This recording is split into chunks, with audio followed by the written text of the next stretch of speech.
به نام خالق هستی، جادوی کار پاره وقت، بخش دوم. 5. قانون نسبت‌ها. اصل دیگری که من در بازار رسانی شبکه‌ای آموختم قانون نسبت‌ها بود.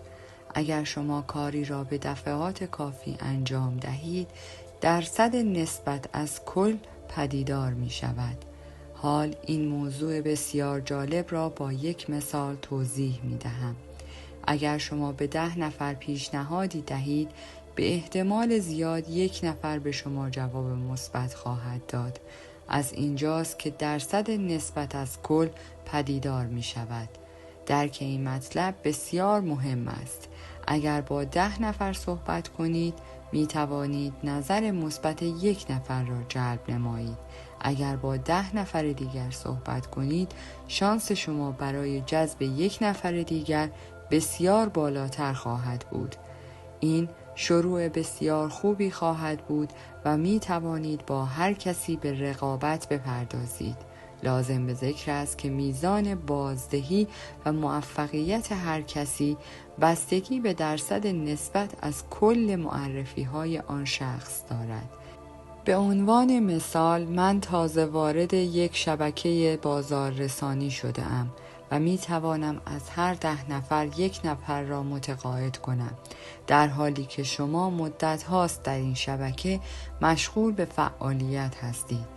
ولی اگر یک مسابقه 30 روزه داشته باشیم، من شما را شکست خواهم داد. ممکن است از خودتان بپرسید چگونه مرا شکست می دهد؟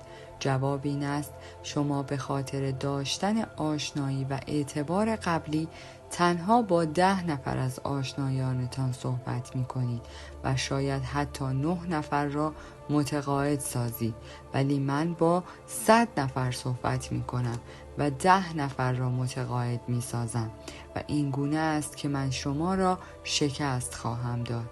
به نظر شما آیا این ایده هوشمندانه نیست؟ من این کار را به 2 علت انجام می دهم. نخست اینکه صادقانه دلم می خواهد ببرم. دلیل دیگر این است که می خواهم شما ببازید و این موضوع قسمت شرافتمندانه کار من است. لابد میپرسید چرا شرافتمندانه؟ چون شما از باختهای خود بیشتر از بردهایتان یاد میگیرید و من میخواهم به شما فرصت این تجربه را بدهم. بدین روش است که قانون نسبت‌ها نتیجه میدهد. زمانی که این موضوع را فهمیدم، با بالا بردن نتایج عددی فقدان مهارت‌های لازم را جبران کردم. حال سوال این است که چه کسی قادر به انجام این کار است؟ پاسخ آسان است. همه. هر کسی با کمی ابتکار و زیرکی می تواند این نتیجه را ایجاد کند. تأکید می کنم همه. هر کسی که میل به پیشرفت داشته باشد می تواند از عهده این کار برآید. برای این منظور لزومی ندارد آدم خاصی باشید. مطلب دیگر درباره قانون نسبت‌ها. قابلیت افزایش بازدهی قانون نسبت هاست. توضیح این که چگونگی این بازدهی می تواند افزایش یابد این است که مثلا شما با 4 گروه 10 نفره صحبت می کنید و از هر 10 نفر 1 نفر جذب شما می شود. پس از مدتی مثلا در 5مین 10 نفر 2 نفر جذب شما می شود. شاید برای شما این سوال پیش آید که چگونه این افزایش به وجود می آید. جواب خیلی آسان است، چون مهارت‌های شما بالا رفته است. قادر به جذب بیش از 1 نفر هستید. شاید یک سوال دیگر پیش بیاید که چه کسی می تواند مهارت‌های خود را افزایش دهد. پاسخ باز هم آسان است. همه. نهایتاً بعد از گذشت مدتی این عدد حتی به 3 نفر از 10 نفر نیز می تواند برسد. شاید برای رسیدن از عدد 3 به 4 نبوغ خاصی نیاز باشد. اما میخواهم یک مثال برایتان بزنم. یک مهاجم فوتبال از هر 10 توپی که به او پاس داده می شود، اگر تنها 1 توپ را گل کند، سالانه تا میلیون‌ها دلار می تواند برای خود درآمد کسب کند. او به خاطر 20 تا 30 گلی که در هر سال میزند قادر به دریافت چنین دستمزدی است، نه به خاطر چند صد ضربه‌ای که نمیتواند گل کند. این را بدانید که جذب 1 نفر از 10 نفر نتیجه خوبی است. 2 نفر از 10 نفر عالی است. 3 نفر از 10 نفر نتیجه خیره کننده است. شاید بعضی از این اعجوبه ها قادر به جذب 4 نفر از 10 نفر باشند، اما به یاد داشته باشید برای رسیدن به بالاترین اهدافی که همکنون در ذهن خود دارید، جذب 3 نفر از 10 نفر کفایت می کند. این چیزی بود که باعث شد من در شروع کارم برای جذب افراد حتی به اقوام همسایه دوستم نیز مراجعه کنم. به آنها گفتم من کسب و کار تازه‌ای را شروع کردم و از هر 10 نفر 3 نفر را متقاعد به ورود به این کسب و کار کردم و اصلا نگران این موضوع نیستم که شما در جلسه شرکت کنید و یکی از آن 7 نفری باشید که وارد این کسب و کار نمی شود. شما دوست من هستید و حضور شما در جلسه همراهی شما با من است. برای من مهم این است که به حرفهایم گوش دهید، نه اینکه وارد شوید یا خوشتان بیاید یا خرید کنید یا حتی نکنید. یکی از دلایلی که میخواهم حتما گوش کنید این است که اگر 1 سال بعد من در این کار موفق شدم، شما به عنوان یک دوست به من نگویید که چرا با من تماس نگرفتی و به من خبر ندادی. تو چطور خودت را یک دوست می‌دانی؟ این همه پول در می‌آوری و این زحمت را به خودت ندادی که سال پیش گوشی تلفن را برداری و به من نیز راجع به این کار توضیح دهی. و من این گونه به او جواب می‌دهم: به 2 علت می‌خواهم که بدانی من در حال انجام چه کاری هستم. در این صورت اگر پس از 1 سال موفق شدم می‌توانم به تو بگویم که این فرصت را نیز به تو دادم. دومین دلیل این است که فقط می‌خواهم حمایتت کنم تا تو هم موفق شوی. تو می‌توانی یکی از آن 7 نفری که وارد نمی‌شوند باشی. اصلا موضوع این نیست که تو خرید کنی یا نه. اگر خرید کنی یکی از آن 3 نفر هستی که وارد این کسب و کار می شوند و اگر خرید نکنی باز هم فوق‌العاده است. این مسئله که وارد این کسب و کار شوی شاید برای تو مهم باشد، اما برای من مهم نیست. البته در عالم دوستی برایم مهم است، ولی در چارچوب قانون نسبت‌ها اصلاً مهم نیست. اگر تصمیم دارید ثروتمند شوید، قانون نسبت‌ها را در نظر بگیرید و آن را در کسب و کار خیش به کار ببندید. 6. قانون کاشت و برداشت. دومین قانونی که فرا گرفتم قانون کاشت و برداشت بود. قانون کاشت و برداشت در راستای قانون نسبت هاست. در اینجا داستان کشاورزی را از کتاب مقدس برایتان نقل می کنم. من در مورد کتاب مقدس تخصصی ندارم، ولی این کتاب بسیار آموزنده است. پیشنهاد می کنم به این داستان خوب توجه کنید، چون درک جزئیات آن بسیار مهم است. کشاورز داستان ما تمایل داشت در کار خود پیشرفت کند. او شخص بلند پروازی بود و بذرهای بسیار مرغوبی داشت. توجه کنید که این بذرها می توانند فرصتهای طلایی، محصولی مرغوب و یا داستانی آموزنده باشند و همه ما به نوعی می توانیم کشاورزی بلند پرواز با بذرهای مرغوب باشیم. این ماجرا می تواند داستان زندگی همه ما باشد. بنابراین می توانیم به راحتی آن را در زندگی روزمره خود مشاهده کنیم. من با آموختن این داستان توانستم در سن 31 سالگی ثروتمند شوم. روزی کشاورز برای کاشتن بذرها از منزل خارج شد. در بین راه مقداری از بذرها به زمین ریخت و پرندگان آنها را خوردند. همیشه در زندگی پرندگانی هستند که قسمتی از بذرها را می‌خورند. ممکن است بپرسید که منظور از این عبارت چیست؟ حال برایتان توضیح می‌دهم. روزی من یکی از دوستانم را به جلسه‌ای دعوت کردم و او گفت که سه‌شنبه شب آنجا خواهد بود. سه‌شنبه شب من به محل قرار رفتم ولی دوستم نیامد و از آمدنش بسیار تعجب کردم. امروز علت این مسئله را متوجه شدم. وی در نظر داشت که به این جلسه بیاید و یک موقعیت کاری را بررسی کند، ولی یک نفر رأی او را زد و به او گفت تو که برای شرکت در یک جلسه مربوط به بازار رسانی شبکه‌ای وقت نمیگذاری. و دوست من هم گفت آره راست میگی. پس پرندگان قسمتی از بذرها را خوردند. هنگامی که پرندگان این کار را میکنند شما دو انتخاب دارید. انتخاب اول این است که پرندگان را دنبال کنید که برای این منظور مجبورید از مزرعه خارج شوید و این مسئله شما را از آینده مطلوبتان دور می سازد و در ضمن نمی توانید بذرها را از پرندگان باز پس گیرید. سرخوردگی یکی از پیامدهای این انتخاب است. آیا جالب نیست؟ این مطلب می آموزد که من مطمئن بودم دوستم می آید، زیرا او به من قول داده بود، ولی فهمیدم که پرنده‌ای در کار بوده است. اما ادامه داستان. کشاورز به کاشتن ادامه داد. می بینیم این رازی است که منجر به موفقیت او گردید. او به کاشتن ادامه داد. اگر شما به کاشتن ادامه دهید بیشتر از مقداری که پرندگان می توانند بخورند می کارید، زیرا تعداد پرندگان برای اینکه همه بذرها را بخورند کافی نیست. اگر شما به کاشتن ادامه دهید پرندگانی وجود دارند ولی نه به اندازه‌ای که همه بذرها را از بین ببرند.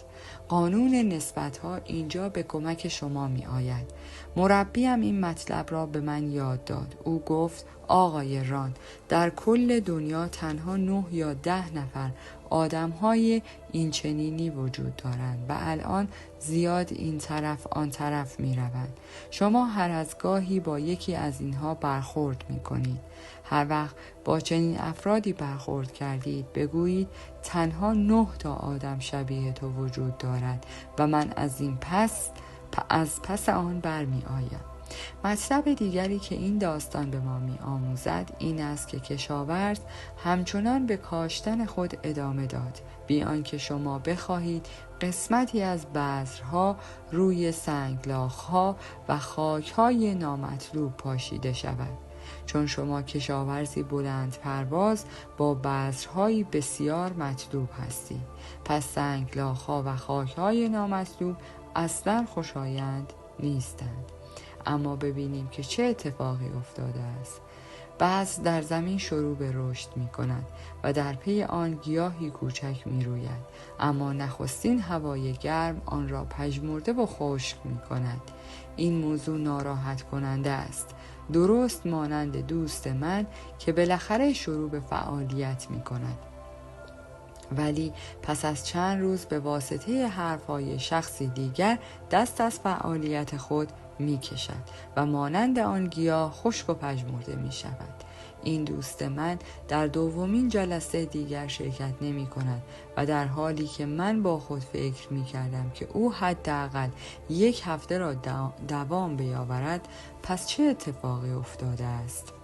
هر بار این اتفاق می افتد باید با خود بگویید هوای گرم قسمتی از بذرها را از بین می برد و این خارج از برنامه است. آیا جالب نیست؟ چه می توان کرد؟ هیچگاه. شما شاید با اطمینان بگویید می خواهم این مسئله را عوض کنم. شما همگی می دانید که خورشید از شرق طلوع می کند، ولی آیا می توانی می گویید چرا از شرق؟ من شخصا خیلی روی این موضوع وقت نمی گذارم. بگذارید این موضوع به روال خود اتفاق بیفتد. دنبال چراهای این موضوعات نروید. پاسخ: در ساختار و نتایج ماجراست و هر چیزی فراسوی آن چندان جای تأمل و مطالعه ندارد. چگونه است که کسانی برای مدت بیشتری به فعالیت خود ادامه می‌دهند؟ من هیچگاه زمانی برای یافتن علت این موضوع صرف نمی‌کنم. پاسخ این است: بعضی‌ها به کار و فعالیت خود ادامه نمی‌دهند. شما فقط همین مطلب را لازم است به یاد داشته باشید و هنگامی که کسی از ادامه فعالیت خود دست برمی‌دارد، شما به خود بگویید او یکی از کسانی است که به فعالیت خود ادامه نمی‌دهد. حالا شما تنها می‌دانید که این افراد را چگونه طبقه بندی کنید و به این مطلب آگاه شوید که قادر به تغییر آنها نیستید. مانند آن است که بخواهید جای فصل‌های سال را تغییر دهید. شما تنها باید تا جایی که می توانید با موضوعات آنگونه که هستید روبرو شوید. من این مسائل را تنظیم نکردم. شما نباید با خود بگویید چرا من در چنین وضعیت و شرایطی هستم. البته شما می توانید به سیاره دلخواه خود بروید و تمام شرایط و مسائل را تغییر دهید، ولی در این سیاره یعنی کره زمین ما میهمان هستیم. شما باید با مسائل آنگونه که هستند روبرو شوید. اما راز موفقیت کشاورز بلند پرواز با آن بذرهای خوب این بود که او به کاشتن ادامه داد و برای این کار باید این نکته را در نظر می داشت. او باید یاد می گرفت که ناامیدی های خود را کنترل کند. این همان نکته کلیدی است که شما باید در تمام زندگی آن را به کار گیرید. کنترل بر ناامیدی ها. بدانید که شما تنظیمات دنیا را بر اساس برنامه‌ها و خواسته های خودتان به وجود نیاورده اید که کسی از ادامه کار دست نکشد. پس شما مقصر نیستید و در قبال آن مسئولیتی ندارید.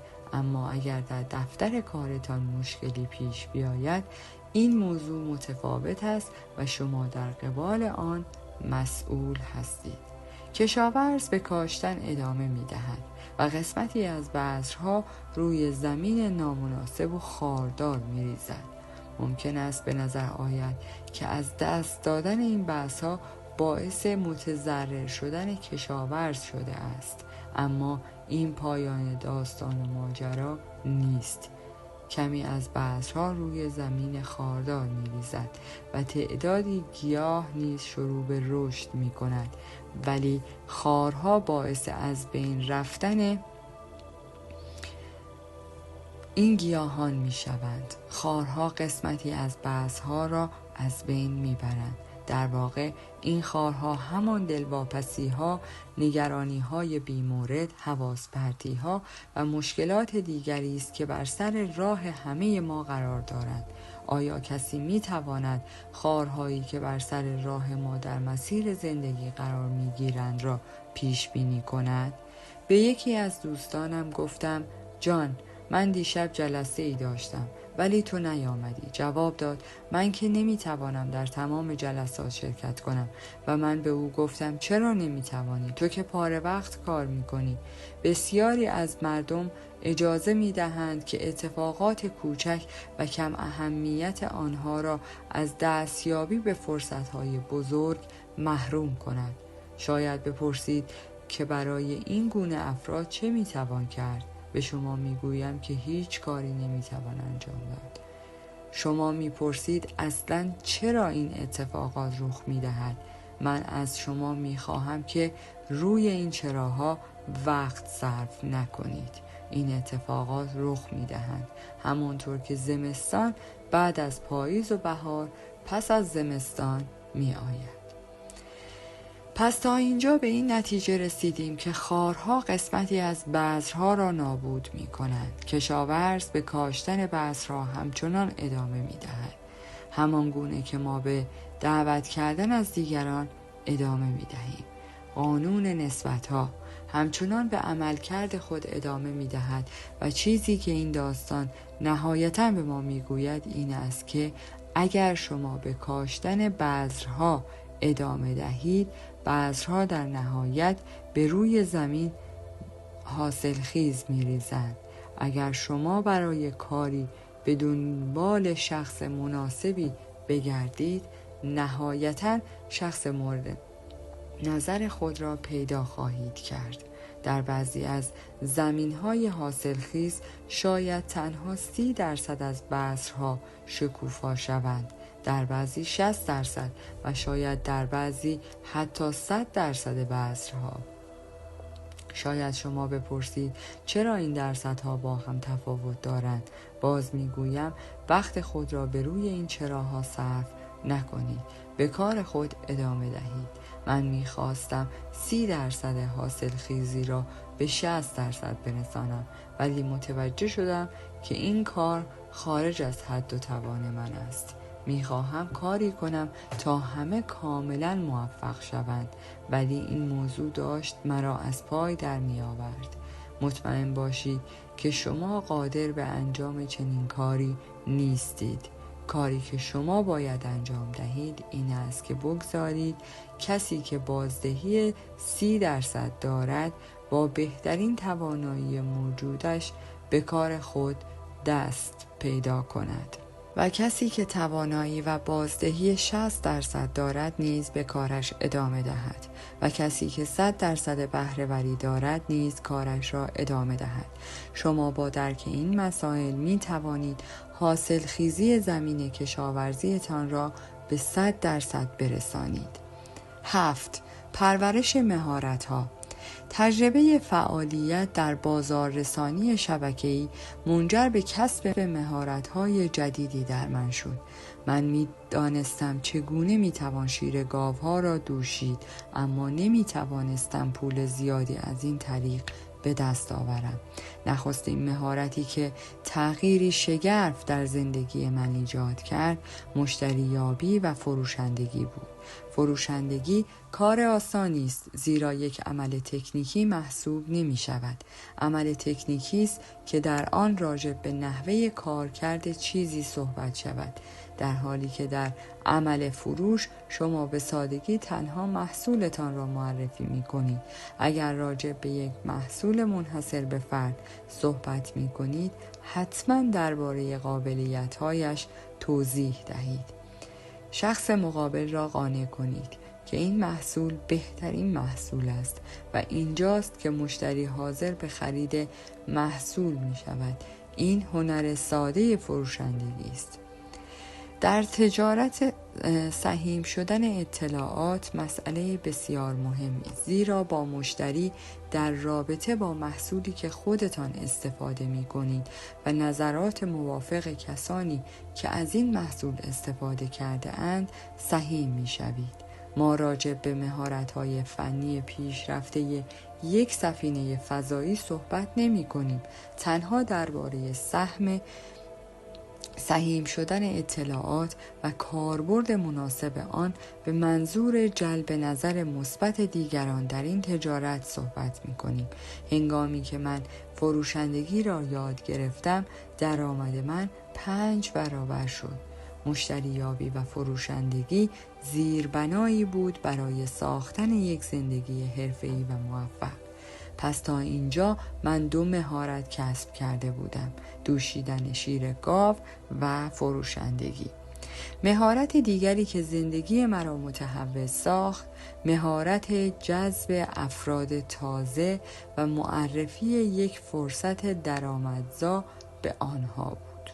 فراگیری این که چگونه افراد را دعوت و جذب کنم، اصولاً 2 نوع معرفی وجود دارند: معرفی رسمی و غیر رسمی. یکی از مهمترین بخش‌های جذب افراد تازه پیگیری می باشد. زمانی که زندگی تازه‌ای را آغاز می کنید، باید از آن به درستی مراقبت نمایید. مانند مادری که از نوزاد خود مراقبت می کند. شما هیچگاه زندگی تازه‌ای را شروع نمی کنید که آن را رها و ترک نمایید. شما زندگی تازه‌ای را آغاز می‌کنید و مانند یک مادر آن را تغذیه و مثل یک پدر از آن محافظت می‌کنید. شما باید برای هر فرد تازه هم پدر باشید و هم مادر. تغذیه به وسیله ایده‌های سازنده، محافظت و کمک در دفاع از صداهای معترض بیرونی که سعی در خارج کردن شما از راهتان را دارند، به این موضوع حمایت می‌گویند. حامی بودن و حمایت کردن یعنی برای افراد پلی باشیم میان تاریکی و نور، میان شک و باور، میان جهل و آگاهی، میان عدم اعتماد به نفس و رسیدن به اعتماد به نفس، میان از سایه به سوی نور خورشید حرکت کردن. این یکی از هیجان انگیزترین جایگاه‌هایی است که شما می توانید در صنعت بازاررسانی شبکه‌ای به دست آورید. هنگامی که شما نقش این پل را برای افراد تازه ایفا می کنید، جادوی جذب افراد تازه پدیدار می شود. شما به پرسش‌های آنها پاسخ می دهید و کمک می کنید تا بتوانند از این پل عبور کنند. شما توانایی‌های آنها را پیش از آنکه خودشان بتوانند درک کنند و در آنها تشخیص می دهند. شما این اطمینان را به آنها می دهید که می توانند فراتر از چیزی که هستند باشند و بدین سبب آنها چیزی بیش از آنچه که دارند به دست می آورند.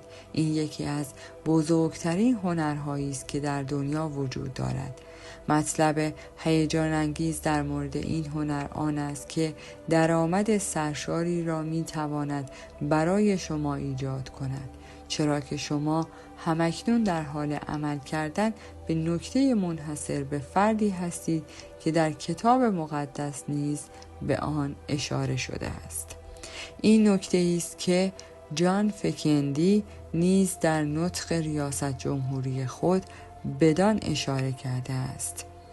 زیگ زیگلر نیز این موضوع چیزی نیست جز راز دستیابی به ثروت. به این راز نخستین بار در کتاب مقدس اشاره شده است. در کتاب مقدس سوالی مطرح شده است به این عنوان که چگونه میتوانیم به بزرگی و عظمت دست پیدا کنیم. پاسخ کتاب مقدس به این سوال این است: با ثروتی بیکران، عزت نفسی بالا، تاثیرگذاری زیاد، سرشناسی و خوشنامی. این سوال و راهکاری است برای دستیابی به عظمت شخصی که توسط حضرت مسیح مطرح شده است. راهی بیابید تا با آن بتوانید به انسانهای زیادی خدمت کنید، زیرا که خدمت به عده زیادی از انسانها شما را به سوی بزرگی و عظمت هدایت می کند. ممکن است عده‌ای به این مطلب علاقه نداشته باشند، ولی کسانی که علاقه دارند آن را همیشه به یاد داشته باشند. ممکن است عده‌ای بگویند که حداکثر کاری که من میتوانم انجام دهم این است که تنها به رتق فتق امور خودم بپردازم.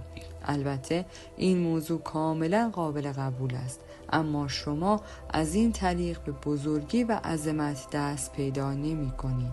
ممکن است کسی بگوید من خودم کلی صورت حساب دارم که باید پرداخت کنم و دیگر نمیتوانم نگران پرداخت صورت حساب دیگران باشم.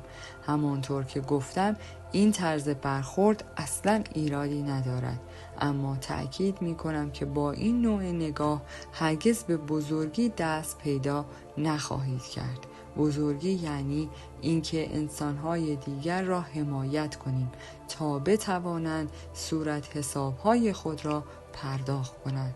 هنگامی که شما دیگران را حمایت می نمایید، آنها به سادگی می توانید صورت حسابهای خود را پرداخت کنید و آنگاه به سادگی می توانید صورت حسابهای خود را نیز پرداخت کنید و مسئله انجام تعهدات مالی شما در این میان دیگر اصلا به چشم نخواهد آمد. دیگران را در حل مشکلاتشان یاری دهید، چرا که اگر این کار را انجام دهید مشکلات شما نیز حل می شوند. کلید دستیابی به بزرگی همانطور که حضرت مسیح آموزش داده است یافتن چنین راهکاری است. بسیاری از مردم علاقه دارند که به دیگران خدمت کنند ولی راهکار مناسبی برای این موضوع ندارند.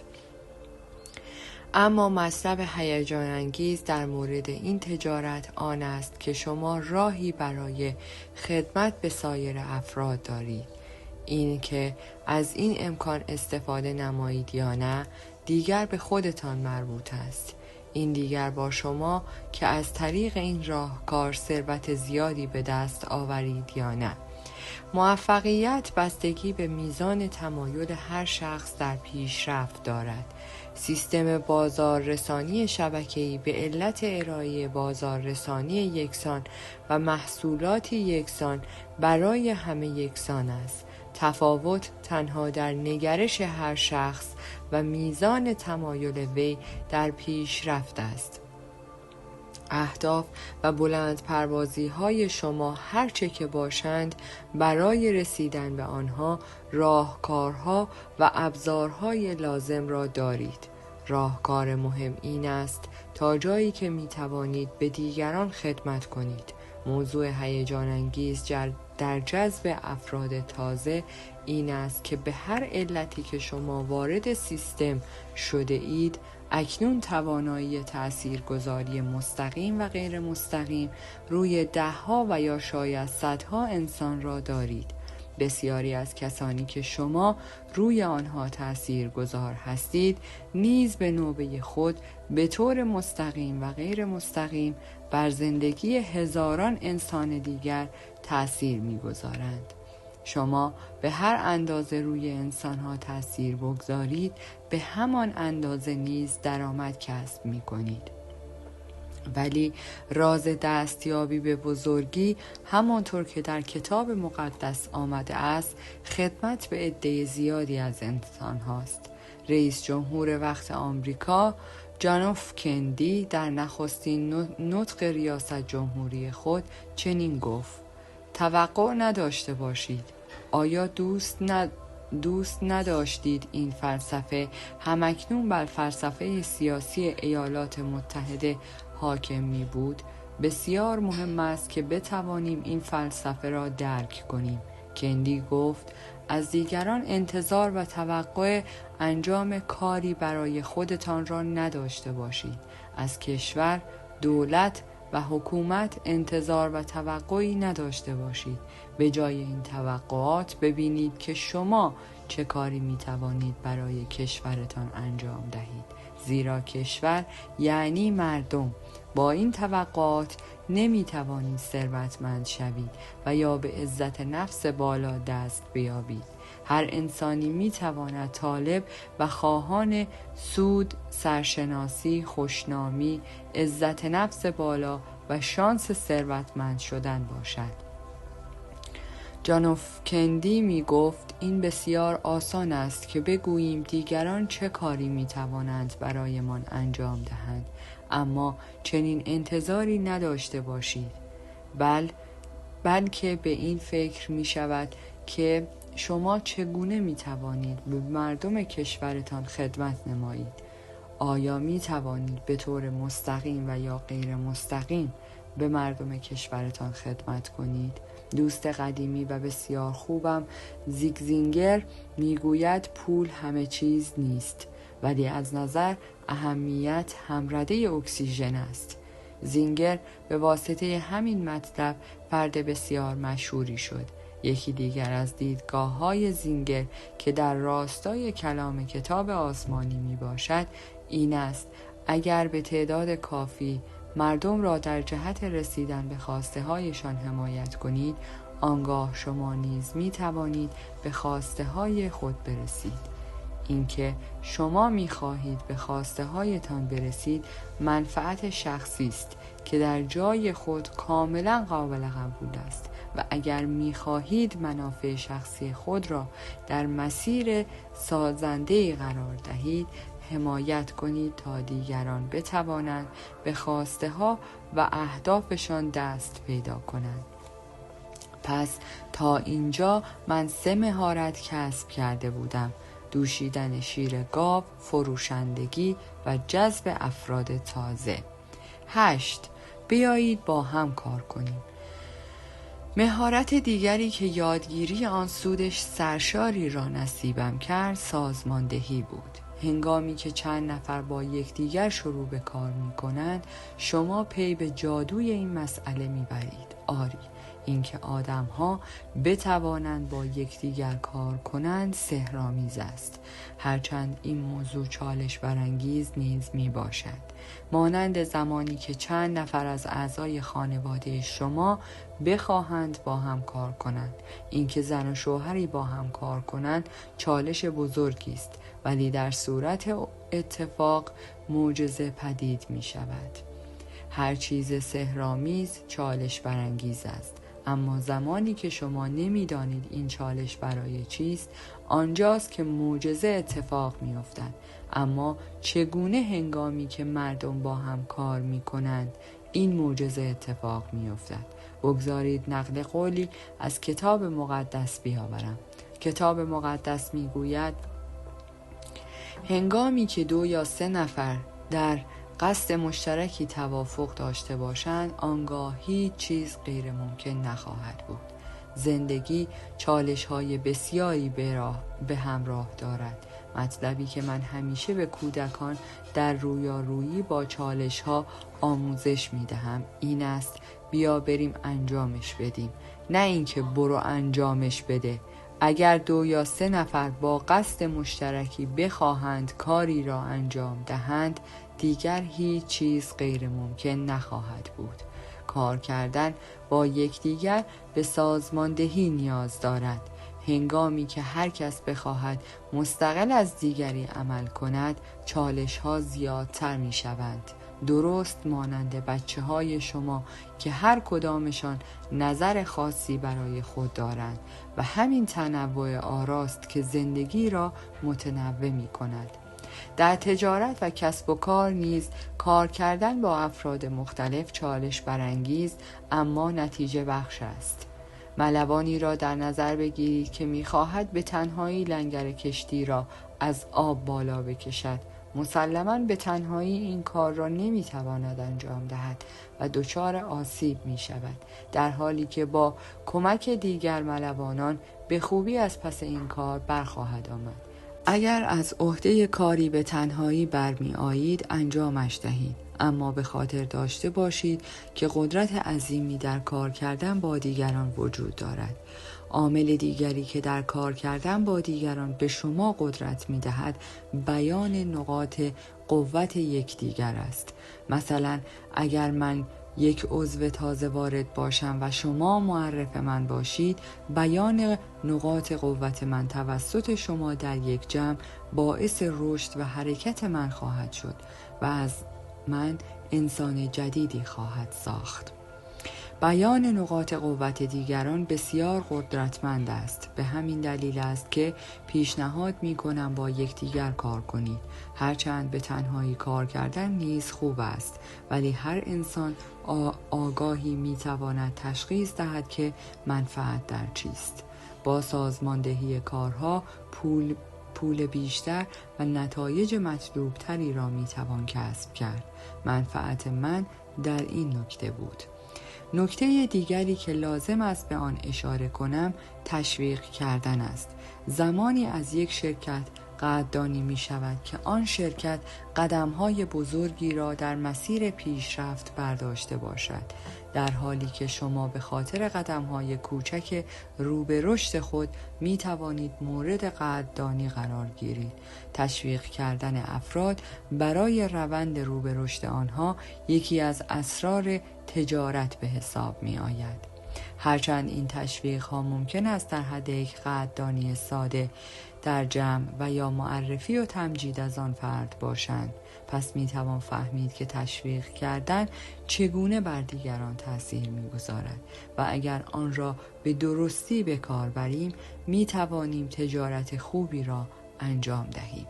تشویق کردن باعث ترغیب افراد به انجام کارهایی می شود که آنها را در حالت معمول انجام نمی دهد. هر شخصی قادر به انجام کارهای منحصر به فردی است که فقط خود از عهده آن برمی آید، به شرط آنکه بدانید چگونه وی را به انجام آن کار ترغیب نمایید. اینجاست که جادوی کار نقش مهمتری از پول و درآمد را ایفا می کند. در تجارب آنچه که از پول با اهمیت است ابتکار و خلاقیت می باشد.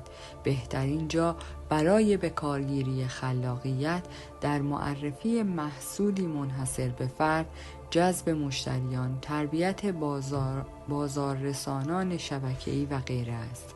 ابتکار یعنی یافتن راه حلی دیگر. اگر راهی جواب نداد، راه دیگری بیابید. شما با کمی ابتکار می توانید راهی برای ثروتمند شدن بیابید. حمله کلیدی و کلام آخر این است: بشر قادر است تمام آرمان‌های خود را محقق سازد، چرا که این آرمان‌ها به وجود آمده‌اند تا در انسان انگیزش و پویایی ایجاد کند.